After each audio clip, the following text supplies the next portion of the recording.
గురుగారిక తదుపరి రాశి వృషభ రాశి 2025లో వృషభ రాశి వారికి ఏ విధంగా ఉంది? 2025 వృషభ రాశి కనుక తీసుకున్నట్లయితే మనకు కృత్తిక 2, 3, 4 పాదాలు, రోహిణి 1, 2, 3, 4 పాదాలు, అలాగే మృగశిర 1, 2, 3 పాదాలు. సో ఈ సంవత్సరం కనుక 2025లో తీసుకుంటే వీళ్ళకు ఆదాయం 11, వ్యయం 5, అలాగే రాజపూజ్యం 1, అవమానం 3.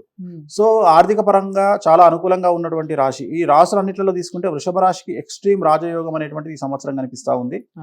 గురువు అనుకూలంగా ఉన్నాడు, రాహు అనుకూలంగా ఉన్నాడు, శని అనుకూలంగా ఉన్నాడు. సో విపరీతమైనటువంటి రాజయోగము వృషభ రాశి జాతకులకు ఈ సంవత్సరం కలగబోతా ఉంది. మరీ ముఖ్యంగా ఏప్రిల్ 1 నుండి చాలా అనుకూలంగా ఉండబోతా ఉంది. ఫస్ట్ హాఫ్ 3 నెలలు కొద్దిగా టఫ్ ఉన్నా ఏప్రిల్ 1 నుండి మాత్రం చాలా అనుకూలంగా ఉంటుంది. సో ఈ సంవత్సరం స్పెషాలిటీ ఏంటి అంటే ఈ రాశి స్త్రీ పురుషులకు కానీ, ఉద్యోగస్తులకు కానీ, విద్యార్థులకు కానీ, వ్యవసాయదారులకు కానీ, పారిశ్రామికవేత్తలకు కానీ, రాజకీయ నాయకులకు కానీ అందరికీ పట్టిందల్లా బంగారంగా ఉండబోతుంది ఈ సంవత్సరం.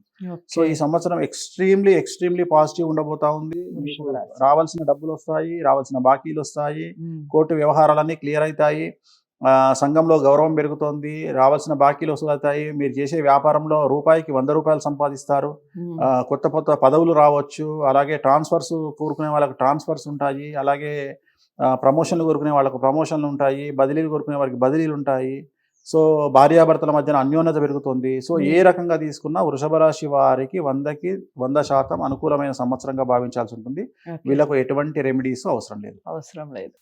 సో అసలు సూపర్ అండి. వృషభ రాశి వారికి 100 మార్క్స్ ఇచ్చేశారు వేణుస్వామి గారు. వృషభ రాశి వారు ఎవరైనా వేణుస్వామి గారిని కలవాలి అనుకున్న వారు ఎవరైనా ఉంటే స్క్రీన్ మీద కనపడే నెంబర్కి కాల్ చేయొచ్చు. అపాయింట్మెంట్ కోసం అపాయింట్మెంట్ లభిస్తుంది. ఇంకా మీరు త్వరితగతిన మీ పనులు కంప్లీట్ చేసుకోవాలి అనుకున్న వాళ్ళు ఎవరైనా ఉంటే ఎలాంటి రెమెడీస్ చేసుకోవాలి ఏమిటి అనేది క్లారిటీ లభిస్తుంది. వీడియోని లైక్ చేసి షేర్ చేయండి, ఛానల్ని సబ్స్క్రైబ్ చేసుకోండి. తదుపరి రాశితో కలుద్దాం. నమస్తే.